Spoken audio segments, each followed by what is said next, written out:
sterile white. Protheans sure built things homey.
Can you hear me out there?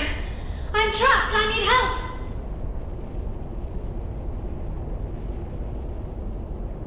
Are you okay? What happened to you? Listen, this thing I'm in is a Prothean security device. I cannot move, so I need you to get me out of it, all right?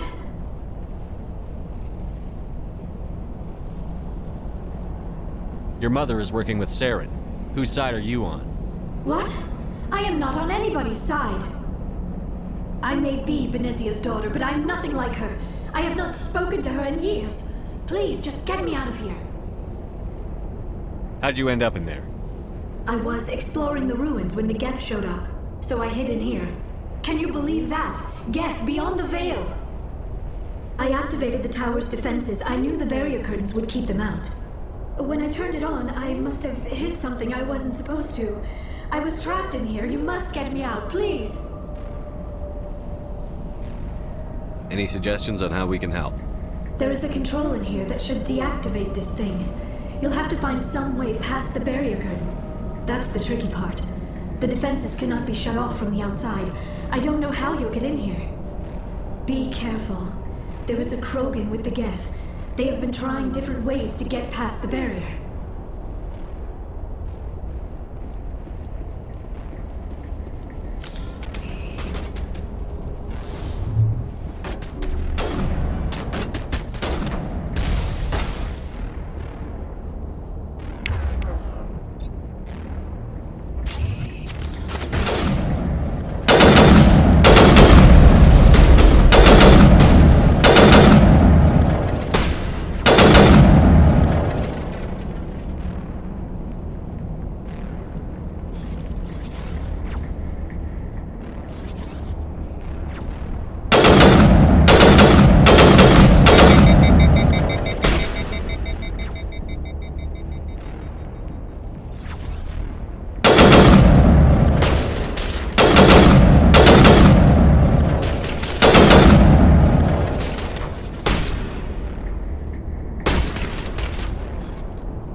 Yes, sir.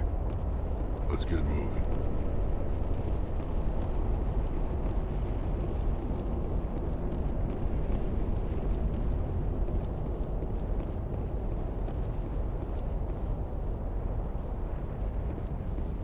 Oh, how did you get in here? I didn't think there was any way past the barrier. We have to get you out of here before more Geth arrive. Yes, you're right. I've seen enough of them to last a lifetime. That button should shut down my containment field.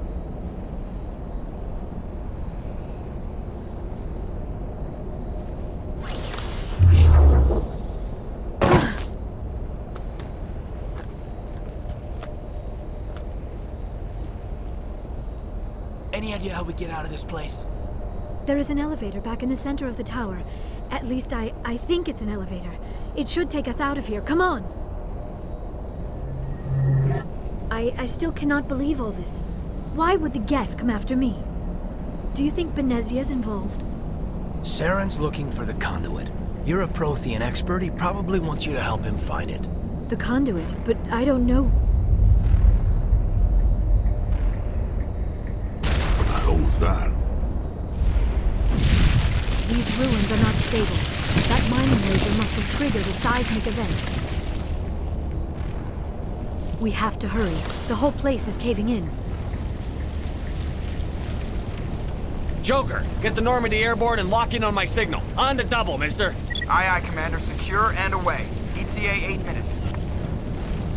Not much margin for error. If I die in here, I'll kill him.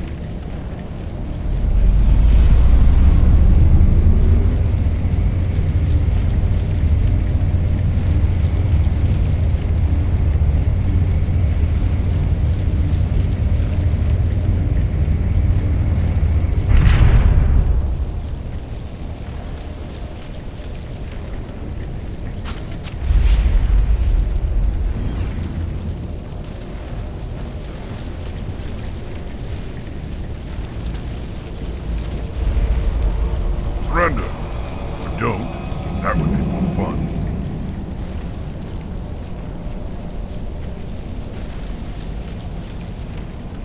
In case you didn't notice, this place is falling apart. Exhilarating, isn't it? Thanks for getting rid of those energy fields for us. Hand the doctor over. Whatever it is you want, you are not getting it from me. She'll stay with us, thanks. Not an option. Saren wants her, and he always gets what he wants. Kill him.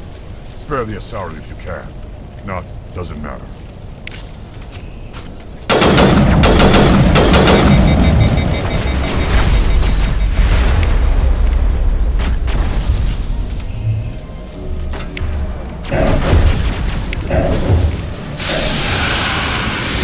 Send me back.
Too close, Commander. 10 more seconds we would have been swimming in molten sulfur. The Normandy isn't equipped to land in exploding volcanoes. They tend to fry our sensors and melt our hull. Just for future reference. We almost died out there, and your pilot is making jokes? It's a coping mechanism. You'll get used to it. I see. It must be a human thing. I don't have a lot of experience dealing with your species, Commander. But I am grateful to you. You saved my life back there, and not just from the volcano. Those Geth would have killed me or dragged me off to Saren. What did Saren want with you? Do you know something about the conduit? Only that it was somehow connected to the Prothean extinction. That is my real area of expertise. I have spent the past 50 years trying to figure out what happened to them.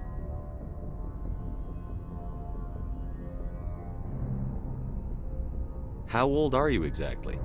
I hate to admit it, but I am only 106. Damn! I hope I look that good when I'm your age. A century may seem like a long time to a short-lived species like yours, but among the Asari, I am barely considered more than a child. That is why my research has not received the attention it deserves. Because of my youth, other Asari scholars tend to dismiss my theories on what happened to the Protheans. I've got my own theory on why the Protheans disappeared. With all due respect, Commander, I have heard every theory out there.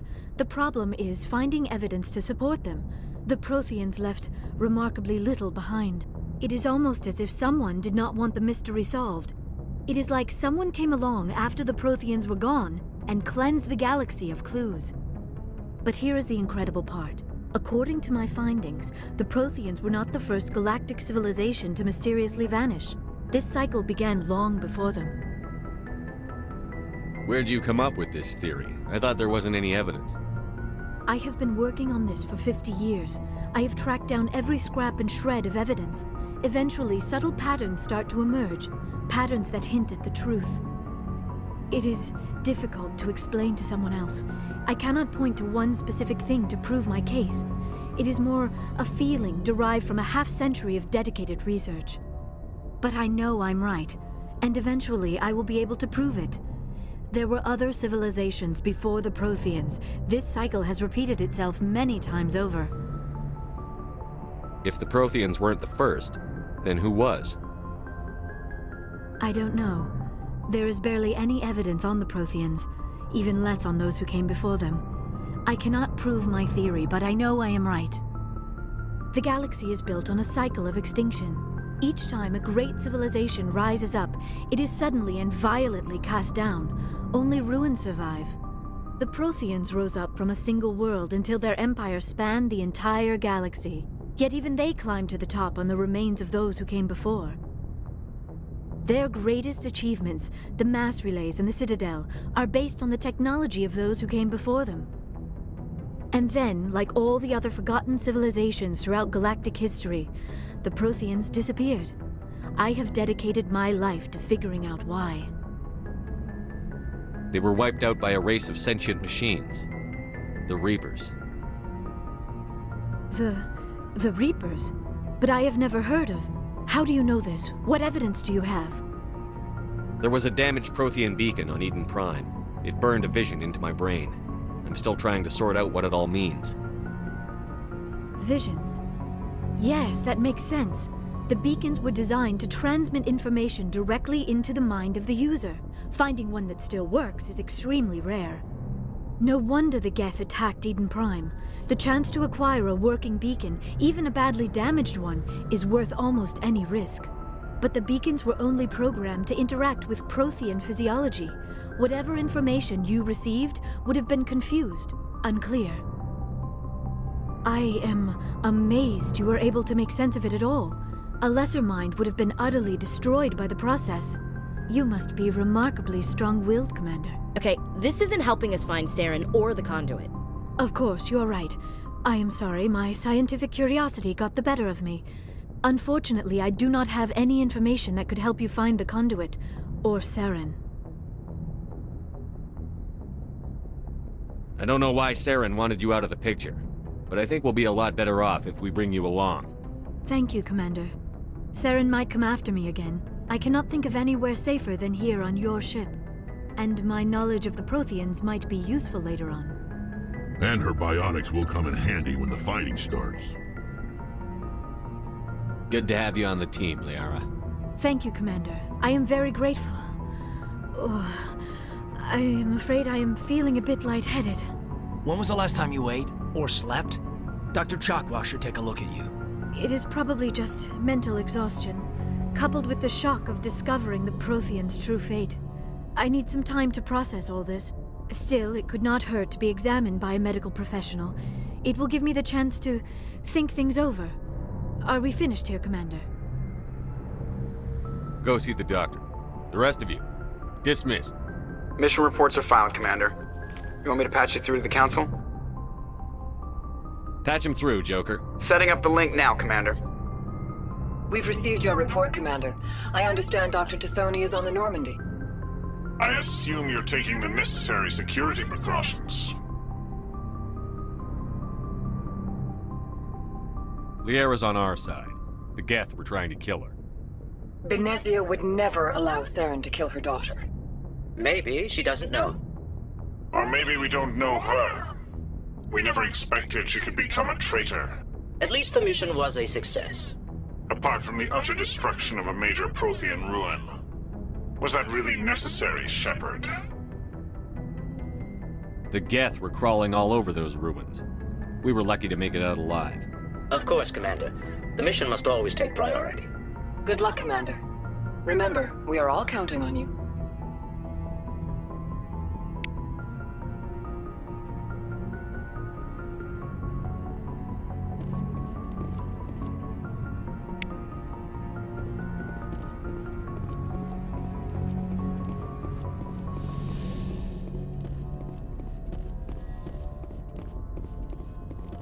Yes, Commander?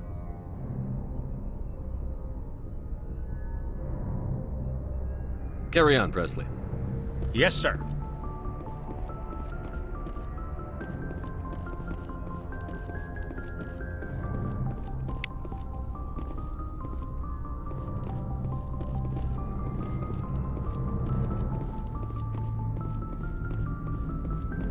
I prefer gold to silver, you know, for my medal. I figured you'd recommend me for one since I, pulled your boots out of the fire. If we present you with a medal, you'll end up sitting on stage listening to politicians make speeches for a couple of hours. Fun, fun. That's a good point. They'd probably make me shave, too. I spent the last 7 weeks working on this baby. No medal's worth that. So, Commander, why don't you tell me why you're really here? How's the Normandy performing? Is she everything they said she'd be? She's the best ship in the fleet. If you've got a pilot who knows how to handle her. Balance isn't what you'd expect. Takes a while to get used to that oversized drive core we got stuffed in the back, and her power can sneak up on you if you're not careful. The Normandy's probably too much ship for your average Alliance pilot, Commander. Lucky for you, I'm anything but average. I like to know my crew. Mind if I ask you a few questions? I can see where this is going. You did a background check on me, didn't you? Well, I'll tell you the same thing I told the captain. You want me as your pilot. I'm not good. I'm not even great. I am the best damn helmsman in the Alliance fleet. Top of my class in flight school, that. All those commendations in my file, I earned every single one. Those weren't given to me as charity for my disease. What are you talking about? Are you sick? You mean you didn't know? Oh, crap. Okay, I've got Vrolik syndrome, brittle bone disease. The bones in my legs never develop properly. They're basically hollow, too much force and they'll shatter. Even with crutches and my leg braces, it's hard to get around. One wrong step and crack! It's very dramatic, but I've learned to manage my condition, Commander. Put the Normandy in my hands and I'll make her dance for you. Just don't ask me to get up and dance unless, you like the sound of snapping shin bone.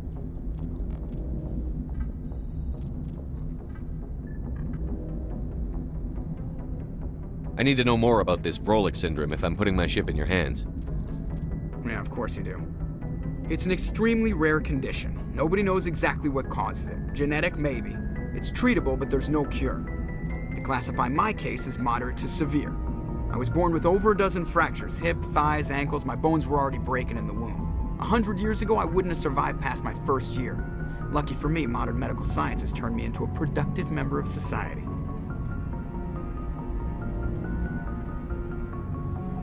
You're not gonna break a bone trying to fly the ship, are you?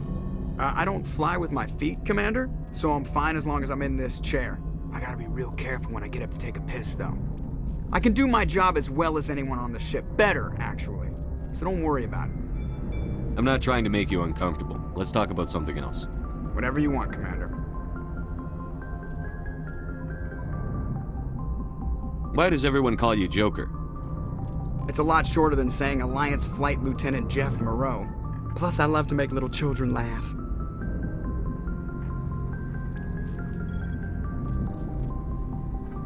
I was just thinking how much you remind me of Santa Claus. Look, I didn't pick the name. One of the instructors in flight school used to bug me about never smiling. She started calling me Joker, and it stuck.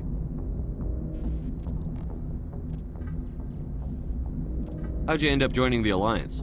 Look, if you're looking for an inspirational tale of the crippled kid overcoming impossible odds, you're gonna be disappointed. My mother was a civilian contractor working for the Alliance. I basically grew up on the Arcturus station back when they were building up the fleets. Spend all that time around Alliance ships, there's a good chance you'll end up going to the Academy. I have to go. All right, see you.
Anything you need, Commander?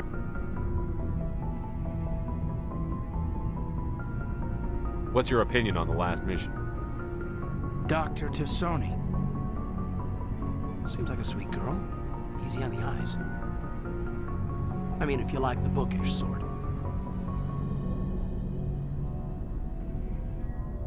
Just remember, Lieutenant, I saw her first. Only by a few seconds, sir. Just trying to get a sense of where the crew's at. Thoughts? Is this an official evaluation, Commander? Or off the record? Alenko, when it's just you and me, you can consider it off the record. That's a generous attitude. Okay. I think there's something wrong with all this. This Saren is looking for records on some kind of galactic extinction, but we can't get backup from the Council? Sorry, Commander. There's writing on the wall here, but someone isn't reading it. The Council doesn't want to believe anything's wrong. I'd call it human nature, but... I hear you. It just seems like a group that's been around as long as the Council should see this coming. Sorry if I got too informal. Protocol wasn't a big focus back in Bot. Tell me about it. Biotic acclimation and temperance didn't last past the airlock. To the kids they hauled in, it was brain camp. Sorry, hauled in is unkind. We were encouraged to commit to an evaluation of our abilities so an understanding of biotics could be compiled. There are worse results of accidental exposure to element 0 in a wound. Beats the brain tumors some kids grew up with. Is there some question about how you were exposed? My mother was downwind of a transport crash. It was before there were human biotics, a little after the discovery of the Martian ruins. It only gets iffy around 63 when Kinetics was running out of first-gen subjects. Until then, they'd relied on accidentals. Bunch of guys in suits show up at your door after school, and next thing you know, you're out on Jump Zero.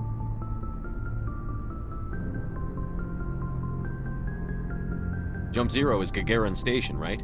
What's it like? Yeah, that's the official name. Biggest and farthest facility we had for decades. Right on the termination shock, the outer edge of the solar system. It's where they did all the Goose Chase FTL research before we caught on to using mass effect fields. It was a sterile research platform when I was there.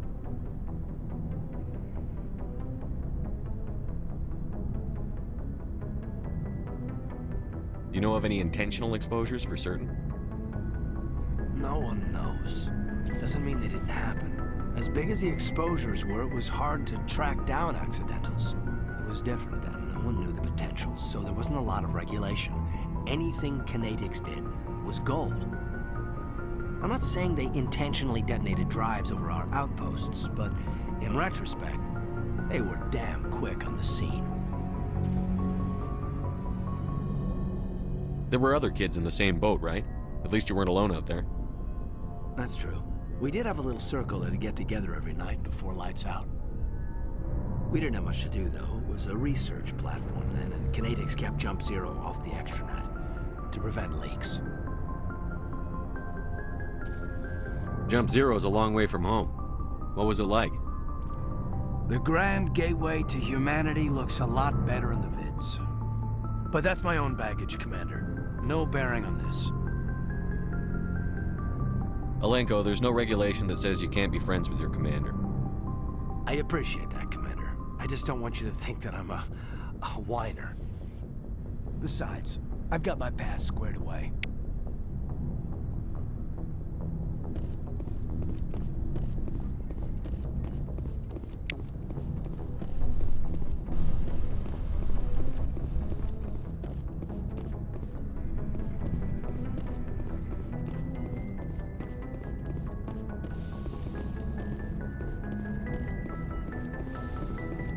Yes, Commander? Is there something you need? How did you end up serving on an Alliance ship? I enlisted right out of med school. I wanted to travel, but humanity needs the Alliance if we want to keep expanding through the Traverse. And the Alliance always needs good... How well do you know the Lieutenant? Tends to keep to himself, though. Maybe because of the headaches. It's not easy. I should go. Goodbye, Commander.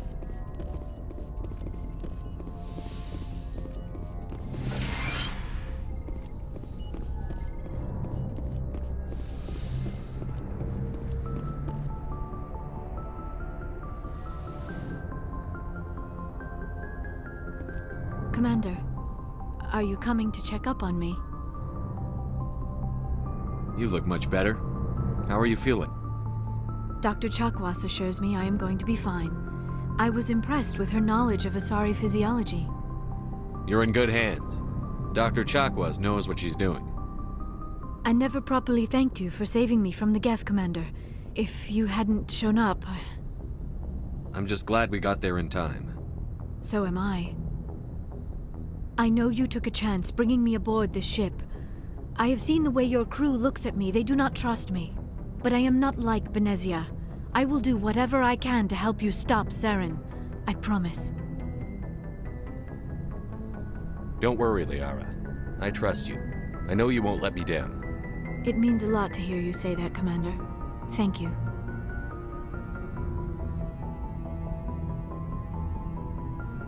Tell me about yourself, Liara. Me? I am afraid I am not very interesting, Commander. I spend most of my time on remote digs, unearthing mundane items buried in long-forgotten Prothean ruins. You must enjoy something about it. I love my work. Seeking out history's lost secrets has a special appeal for me. You were actually touched by working Prothean technology. That is why I find you so fascinating, Commander. Sounds like you want to dissect me in a lab somewhere. What? No, I did not mean to insinuate. I never meant to offend you, Shepard. I only meant that you would be an interesting specimen for an in-depth study. No, that's even worse. Calm down, Liara. I was only joking. Joking? Oh, by the goddess, how could I be so dense? You must think I am a complete and utter fool. Now you know why I prefer to spend my time in the field with data disks and computers. I always seem to say something embarrassing around other people. Please, just pretend this conversation never happened. Do you know why Benezia joined up with Saren? I don't understand it. She was always outspoken about the need for the Asari to become more involved in shaping galactic events. Maybe she thought allying herself with Saren would somehow be for the greater good in the long run. At least I hope so.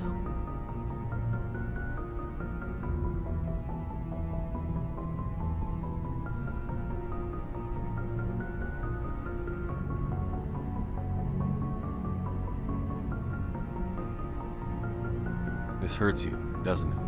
None of this makes any sense to me. I have not spoken to Benezia in many years, but I know her, and this was not like her. Something changed. I'd like to know more about the Asari. We were the first species to discover the Citadel. We were instrumental in forming the Council, and we always strive to be the voice of peaceful cooperation in galactic disputes. My people believe we are all part of a single galactic community. Each species contributes something to the greater whole. Although we seek to understand other species, it seems few of them seek to understand us. The galaxy is filled with rumors and misinformation about my people. Like what? Most of the inaccuracies are centered around our mating rituals. My species is monogendered. Male and female have no real meaning for us. We still require a partner to reproduce. This second parent, however, may be of any species and any gender. I don't understand. Your species can mate with anyone? Mating is not quite the proper term, not as you understand it.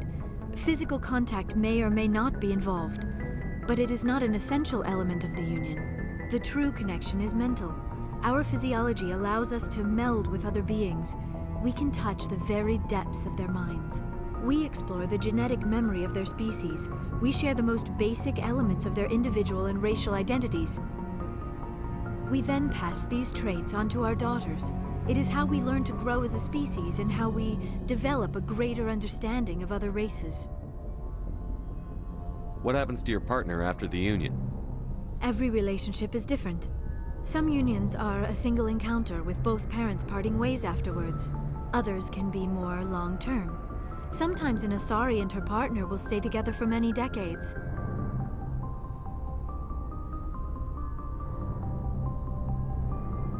Do you know who Matriarch Benezia chose as her partner? She rarely spoke of her partner. Though I know my father, if you want to use that term, was another Asari. Benezia never told you her partner's name? Union with our own kind is no longer common, not for the purposes of reproduction. Most Asari believe it weakens our species. Asari daughters inherit racial traits from the father species. If both parents are Asari, then nothing has been gained, or so conventional wisdom would hold. I am what is sometimes called a pureblood, though no Asari would ever be cruel enough to say the word to my face. It is a great insult among my people. It is possible Benezia's partner was embarrassed by their union. She may have been too ashamed to publicly acknowledge me as her offspring. Maybe she wanted to meet you but couldn't. Something could have happened to her. Maybe she passed away. You might be right. I hope you are. But I have no way to know for sure. Benezia never spoke of her partner.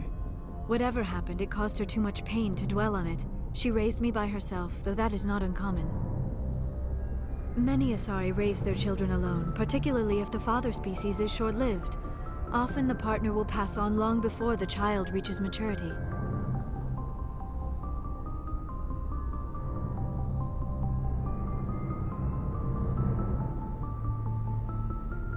You Asari live for 1,000 years. What happens when your partner dies? Few sapient species live as long as my kind. We have learned to take a philosophical approach to our unions. We do not focus on the inevitable loss of our partners. Instead, we enjoy the time we spend with them. And even after they're gone, a part of them lives on in us. The union is a connection that transcends both time and space.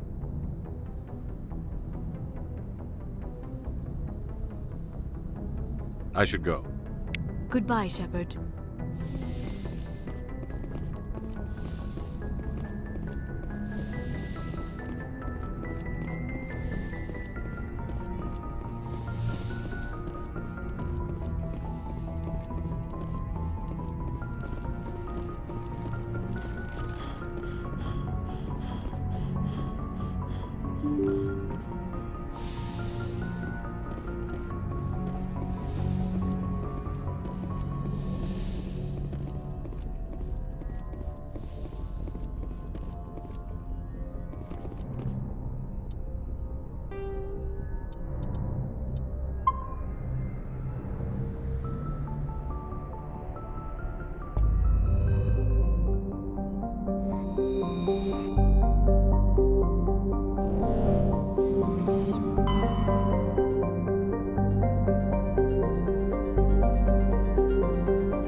Message coming in, Commander. Big surprise, the Alliance needs you again. Shepard, this is Admiral Hackett with Alliance Command. We've got a mission for you. An Alliance officer named Major Kyle has set up a small compound in the Hulking Eta cluster. He's attracted a number of followers, mostly biotics. He's become an outspoken critic of the Alliance, and we believe he's mentally unstable. This could be trouble, Shepard. I'll look into it.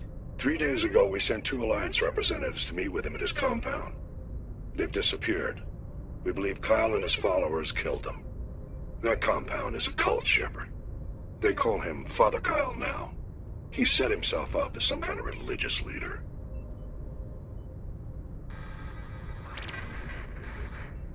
I'll deal with Major Kyle for you, Admiral. We don't want this to turn into a massacre, Commander. Kyle is dangerous. I trust you to use your judgment. Hack it out.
moving out.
This is a private sanctuary. Outsiders are not welcome here.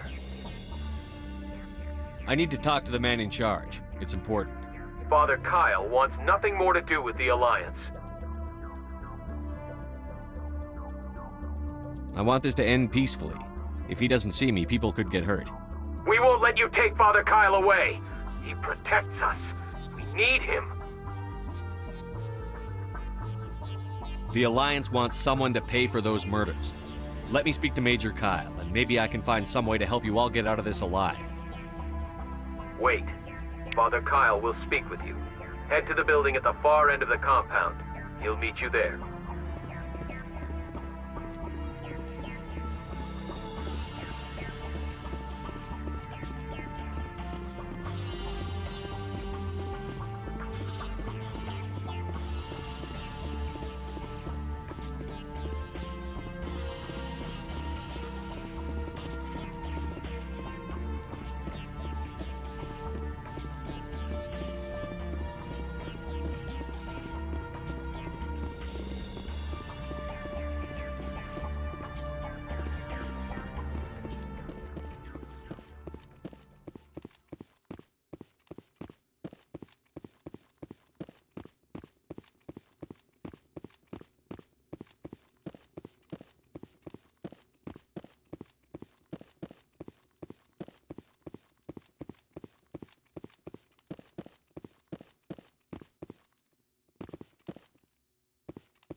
Father Kyle says other humans are scared of us because they know we're better than them.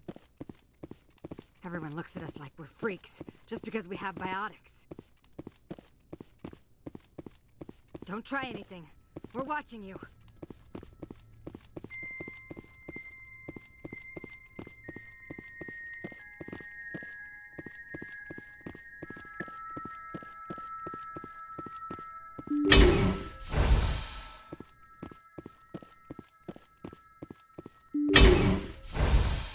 On me.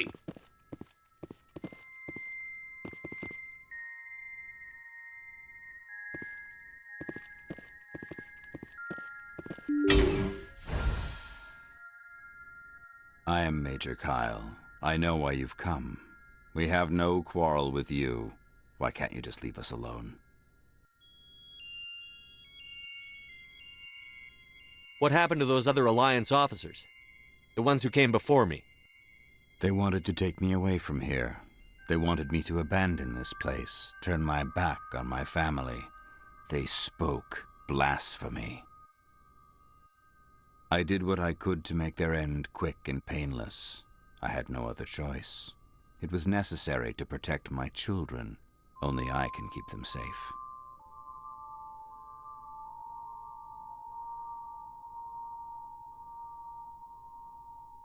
The Alliance sent me to bring you in, Major. Can't you see this has gotten out of hand? Don't you understand you're endangering your followers?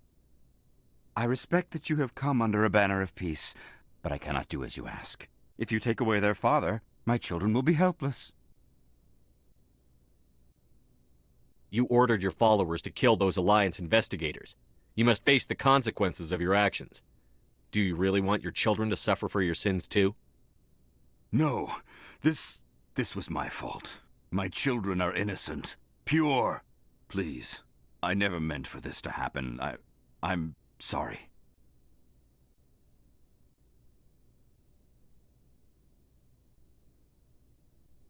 Come with me, Major. It's over.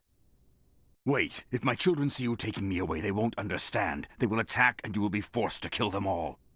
You have shown me the error of my ways, Commander. Now you must give me time to explain it to them. It is the only way they will understand. Please, give me 1 hour. After that, I will meet the Alliance authorities at the gates of my compound and surrender without violence. I give you my word. I think it would be better if you came with me now, Major. I must do everything I can to keep any more of my children from suffering. This is the only solution.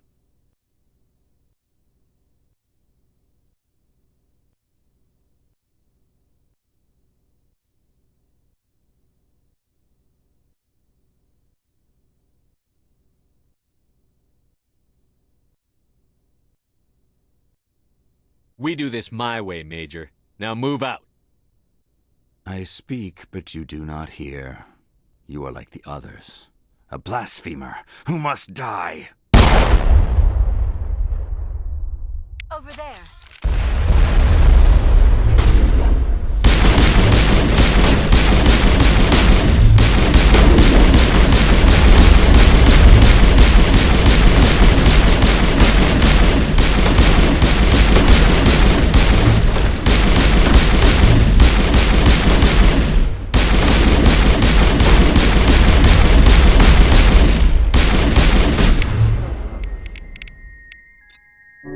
I'm ready.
Charging up!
Charging up!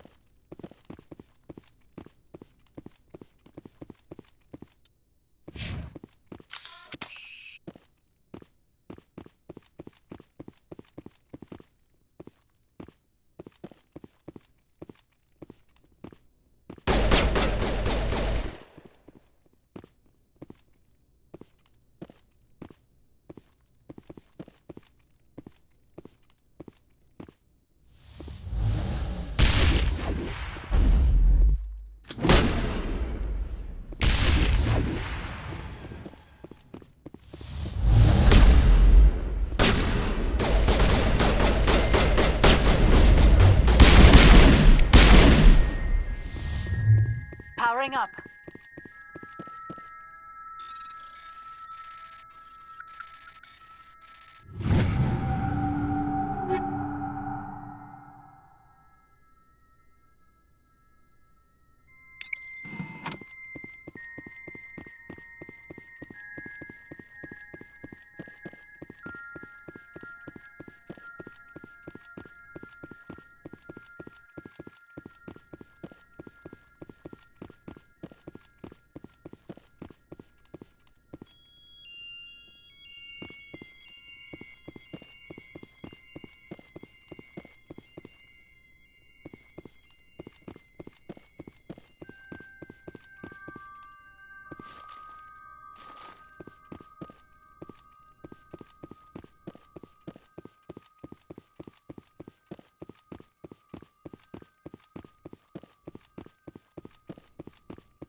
You lead. I'll follow.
Huddle up. Deploying.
Gotta make sure that doesn't happen again.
Powering up.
Won't get me next time.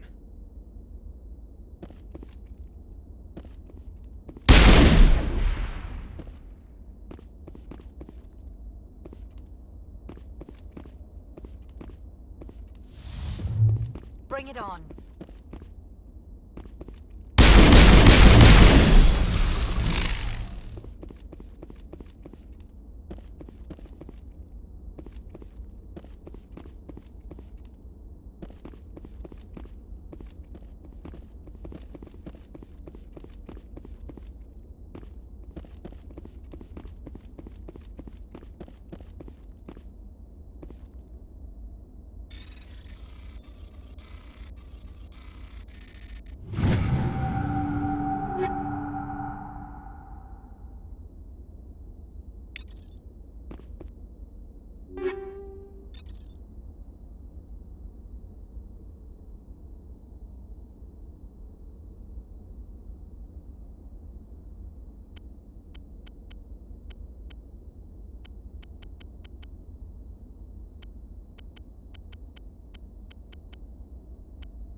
Commander, something you need? I have to go. All right, see ya.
Commander, nice work out there. I knew working with the Spectre would be better than life at CSEC. Have you worked with a Spectre before? Well, no, but I know what they're like. Spectres make their own rules. You're free to handle things your way. At CSEC, you're buried by rules. The damn bureaucrats are always on your back. Being a Spectre does have its advantages. Exactly my point. If I'm trying to take down a suspect, it shouldn't matter how I do it, as long as I do it. But CSEC wants it done their way. Protocol and procedure come first. That's why I left. So you just quit because you didn't like the way they do things? There's more to it than that. It didn't start out bad, but as I rose in ranks, I got saddled with more and more red tape. CSEC's handling of Saren was typical. I just couldn't take it anymore. I hate leaving. I hope you made the right choice. I'd hate for you to regret it later. Well, that's sort of why I teamed up with you. It's a chance for me to get off the Citadel. And without CSEC headquarters looking over my shoulder, well, maybe I can get the job. Just do a good job and don't get in my way. We'll get along fine. Don't worry, Commander. I'll keep clear.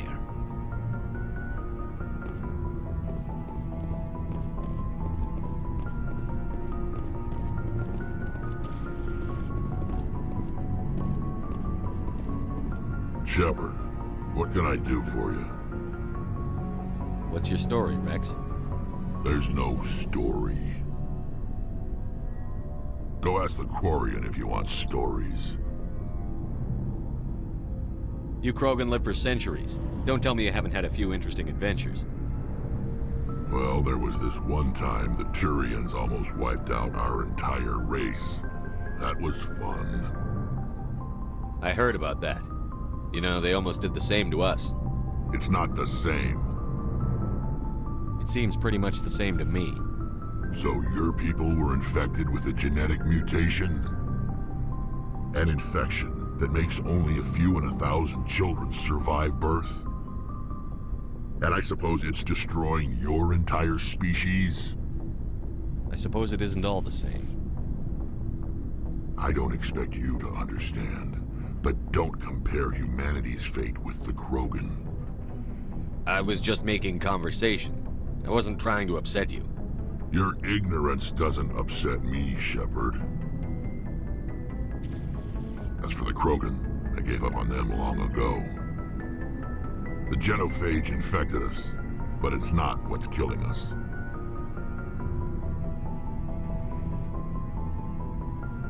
Are your people really dying? We're sure not getting any stronger. We're too spread out. None of us are interested in staying in our own system. Lots of species have left their homes and prospered. But they go to colonize new worlds. We're not settlers. We're warriors. We want to fight. So we leave. Hire ourselves out.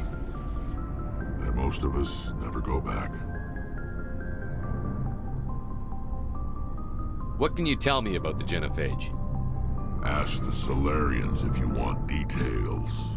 They made it. All I know, it makes breeding nearly impossible. Thousands die in stillbirth, and most never get that far. Every Krogan is infected, every one. And no one's rushing to find a cure. Why don't the Krogan try to find a cure? When was the last time you saw a Krogan scientist? You ask a Krogan, would he rather find a cure for the Genophage or fight for credits? He'll choose fighting every time. It's just who we are, Shepard. I can't change that. Nobody can. So long, Rex. Shepard.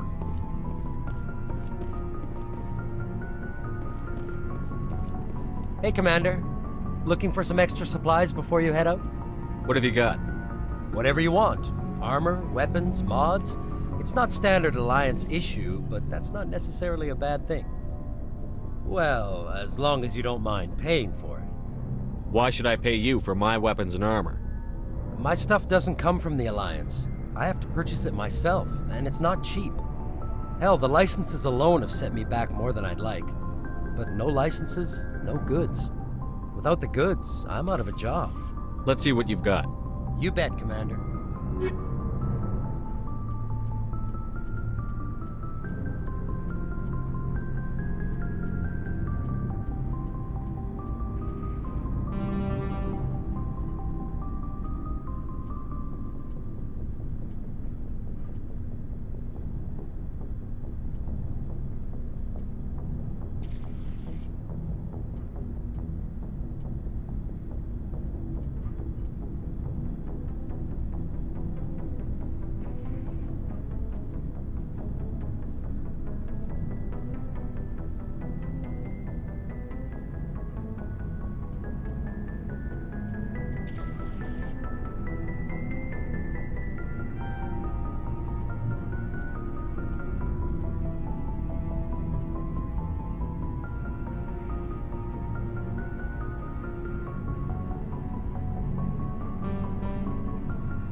Your ship's amazing, Shepard.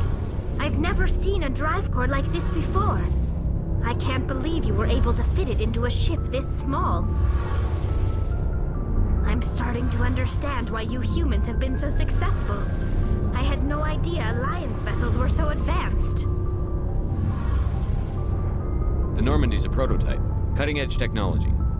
A month ago, I was patching a makeshift fuel line into a converted tug ship in the flotilla. Now, I'm sitting on board one of the most advanced vessels in Citadel space. I have to thank you again for bringing me along. Traveling on a vessel like this is a dream come true for me. I had no idea you found ship technology so interesting. It comes with being a Quarian. The migrant fleet is the key to the survival of my people. Ships are our most valuable resource. But we don't have anything like this. We make do with cast-offs and second-hand equipment. We just try to keep them running for as long as we can. Some of the fleet's larger vessels date all the way back to our original flight from the Geth. I can't believe your fleet's still using ships that are 3 centuries old. They're constantly being repaired, modified, and refitted. They aren't pretty, but they work. Mostly. We've tried to make ourselves as independent as possible on the flotilla, grow our own food, mine, and process our own fuel. But some things we just can't make on our own. A patch to maintain the hull integrity requires raw materials we just don't have. That's why our pilgrimages are so important. Tell me about your people. Our lives aren't easy. Resources are scarce, and we are constantly on the move. Everything we do must in some way contribute to the continuation of the migrant fleet. There are 17 million Quarians in the flotilla, and each of us relies on the others for survival.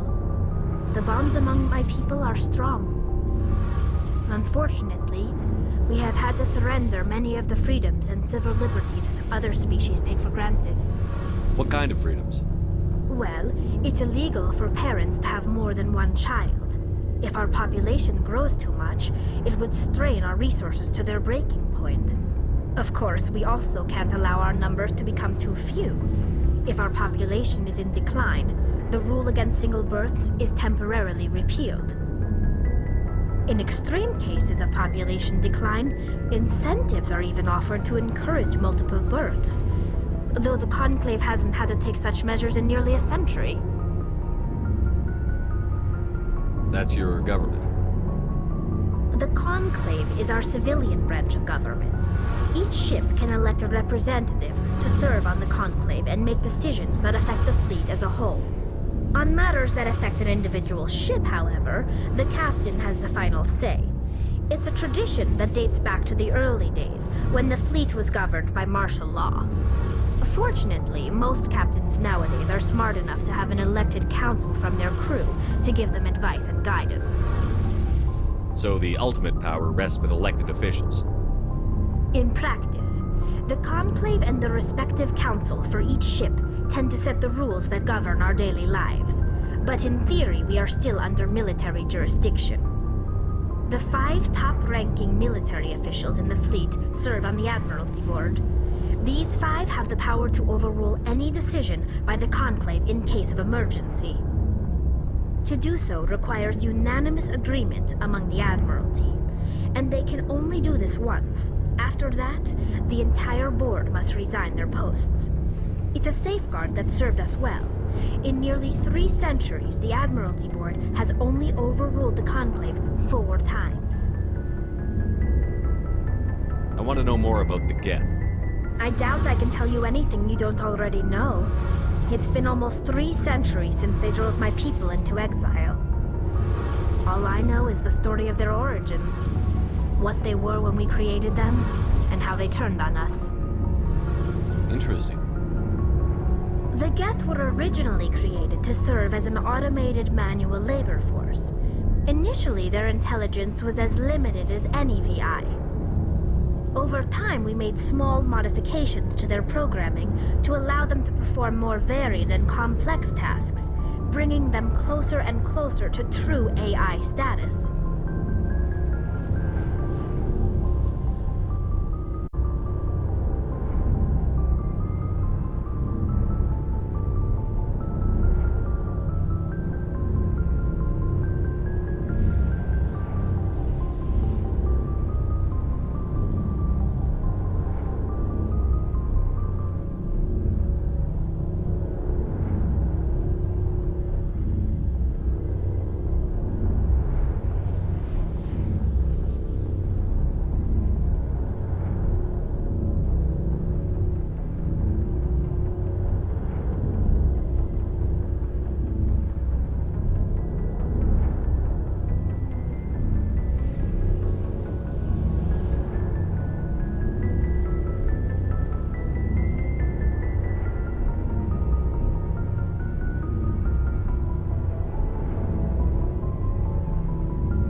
How come the Council didn't step in and stop you?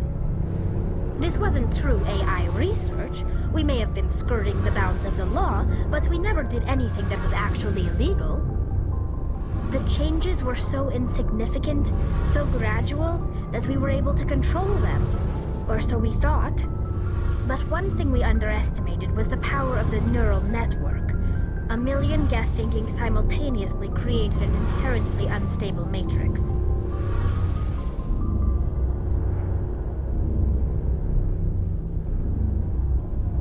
So, the Geth share brain power? Many of the Geth's logic systems were designed to work in concert with other nearby Geth. Basically, the more of them you have in a group, the smarter they are.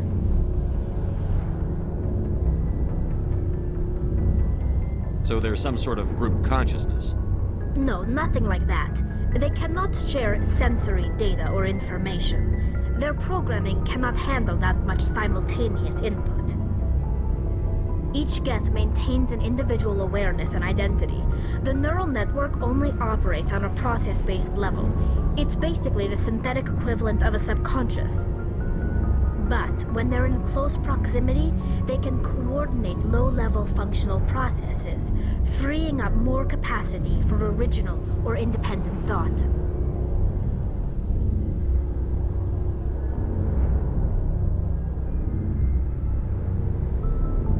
That doesn't make any sense. I'm probably oversimplifying. The Geth are incredibly advanced and complex creations. All you need to know is that they get smarter when they gather in large numbers. As we built more and more Geth, their effective intelligence became more sophisticated, more abstract. One day, a Geth began to ask its Quarian overseer questions about the nature of its existence. Am I alive? Why am I here? What is my purpose? As you can imagine, this caused a near panic among my people. I don't see what's so bad about those questions. The Geth were created to engage in mundane, repetitive, or dangerous manual labor. That's fine for machines, but it won't satisfy a sentient being for long. The Geth were showing signs of rudimentary self-awareness and independent thought. If the Geth were intelligent, then we were essentially using them as slaves. It was inevitable the newly sentient Geth would rebel against their situation. We knew they would rise up against us, so we acted first. A general order went out across all Quarian-controlled systems to permanently deactivate all Geth. The Geth responded to this order violently. You can't blame them for fighting for their survival. We had no other choice. The Geth were already on the verge of revolution. By acting quickly, we had a chance to end the war before it began. The hope was that most of the Geth would still be little more than machines, incapable of organized resistance. But they had progressed much further than anyone anticipated. The war was long and bloody. Millions upon millions of Quarians died at their hands. In the end, we were forced to flee our own homeworld. We feared the Geth would pursue us, but they never came beyond the Veil. Now we drift through space, exile searching for a way to reclaim what was once ours.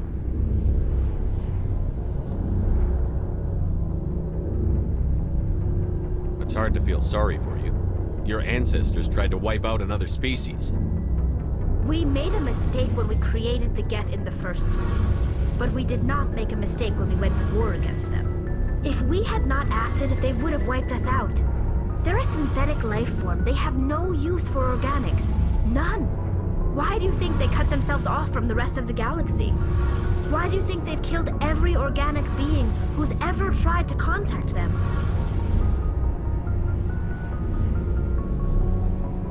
They didn't kill Saren. What does that tell you? The Geth are not innocent victims in all this. They're the enemy. They want to destroy us.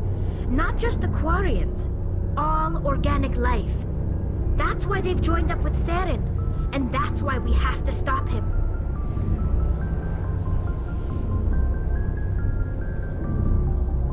I want to know more about the pilgrimage. When my people reach maturity, we leave our birth ships and seek acceptance with a new crew. It's necessary to maintain genetic diversity among the fleet. But no ship wants to accept someone who will be a burden on them. So, to prove our worth, we embark on a pilgrimage. We set out alone, leaving the flotilla and our families behind us. We only return once we have found something of value we can bring back to the fleet. This is presented as a gift to the captain of the respective ship we wish to join. If the gift is accepted, we are welcomed into the crew. I can't believe they just send you off alone. It's not like they just cast us out. Before we leave, we are given lessons in how to survive outside the flotilla, and given gifts to help us on our journey. We also receive implants to fight off sickness and disease. Generations of living in an isolated and highly controlled environment have left our immune systems weaker than most. By the time we leave the fleet, we are well equipped for the pilgrimage. This is a rite of passage for all Quarians. If it were dangerous, our numbers would suffer. Virtually every pilgrimage ends with a triumphant return and the ritual presentation of the gift to one of the fleet's captains.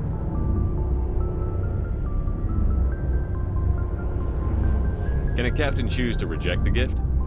That doesn't happen often. Most captains are eager to increase the size of their crew. It increases their own standing in our society. Even when a gift is not particularly valuable, the captain usually accepts it out of a sense of tradition. However, there is a stigma to presenting a substandard gift.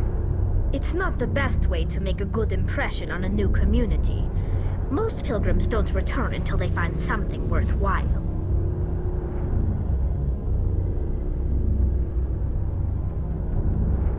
I want to talk about something else.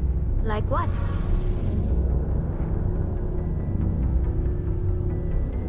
I should go.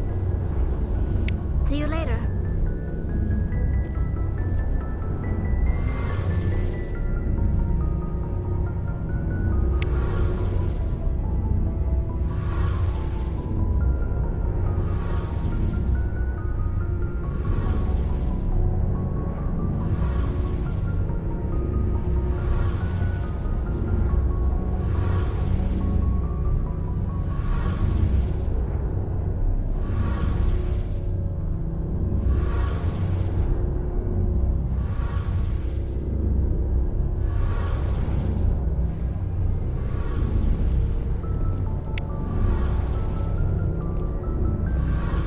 Commander, you know that Quarian, Tali? She's been spending all her time down here asking me about our engines. I'll tell her to leave you alone. What? No, she's amazing. I wish my guys were half as smart as she is. Give her a month on board and she'll know more about our engines than I do. She's got a real knack for technology, that one. I can see why you wanted her to come along.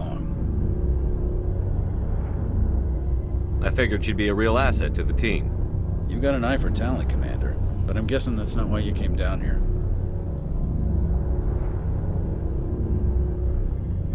Fill me in on the IES stealth systems. How does it work exactly?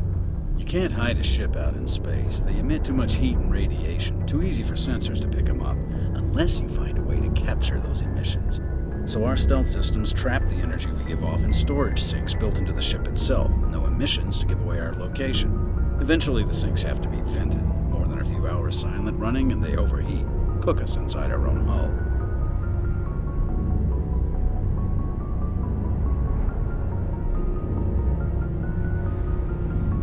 There's no way for anyone to detect us?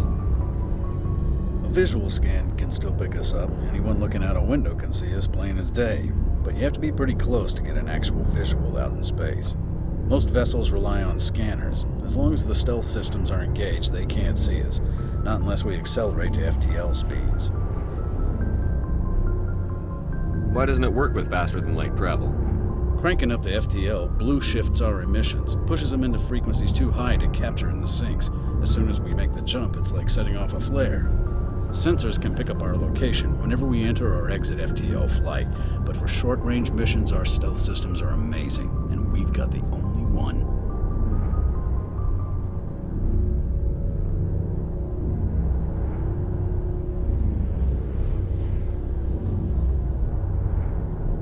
want to know more about the Normandy.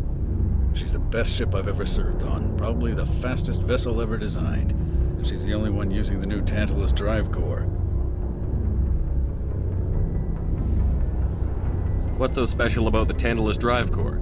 Proportionally, it's about twice the size of any other vessel. Not only are we faster, we can run at FTL speeds longer before we have to discharge the core.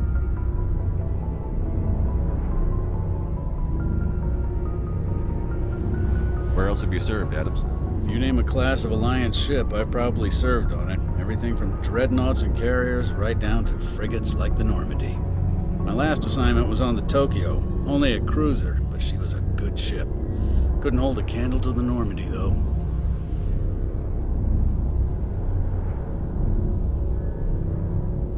Carry on, Adams. Aye, aye, Commander.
Message coming in.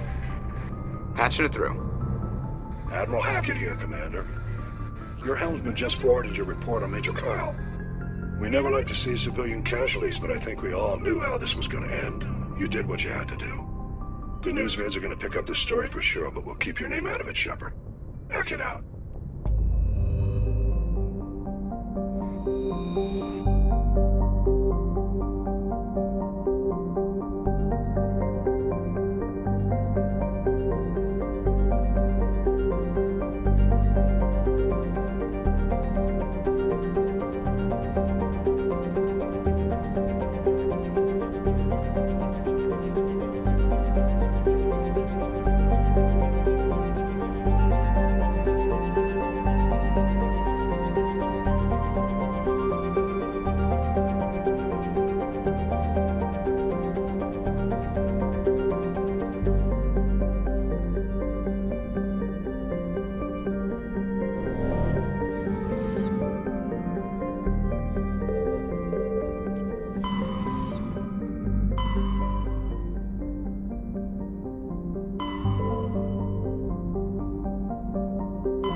Message coming in.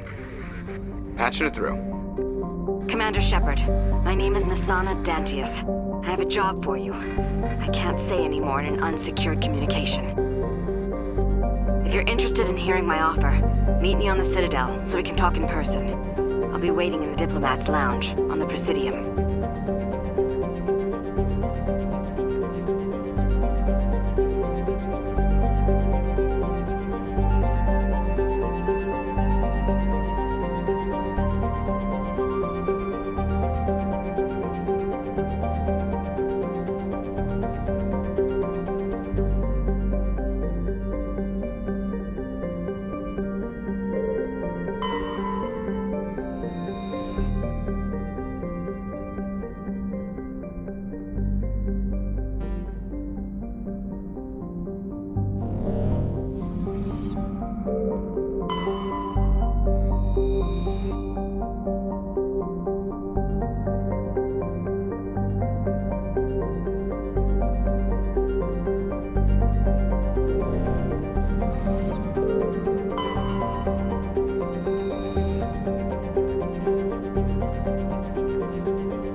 Message coming in.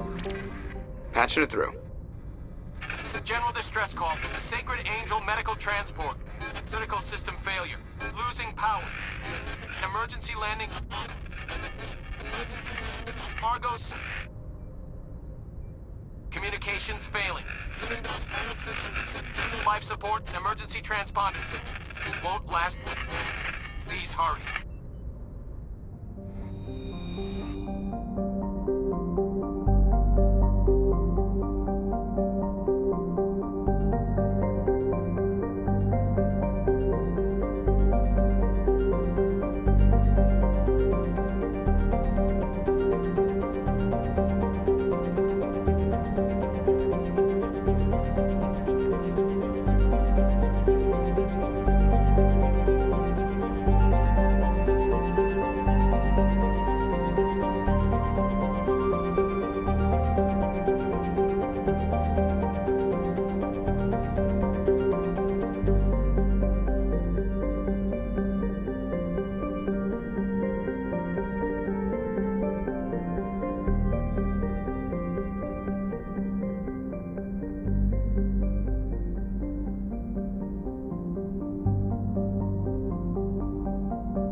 from that wreckage.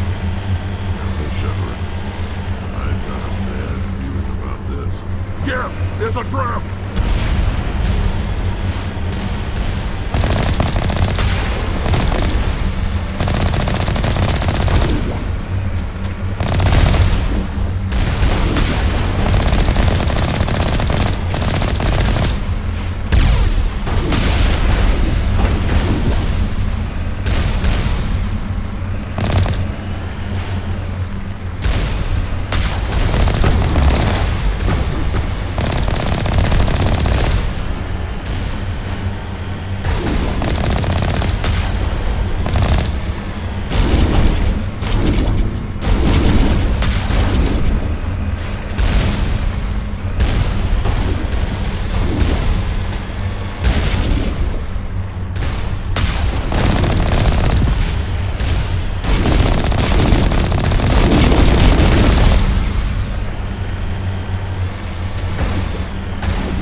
Looks like the signal's coming from that wreckage.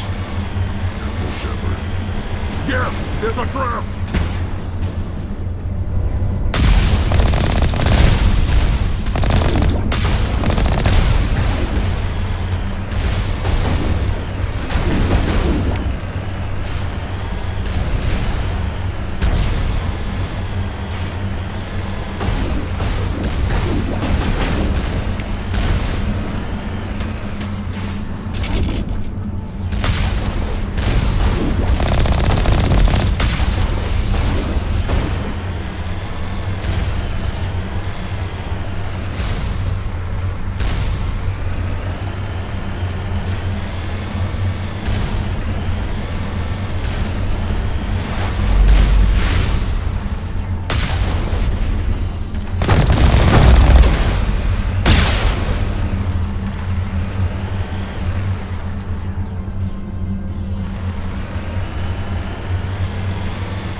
Council.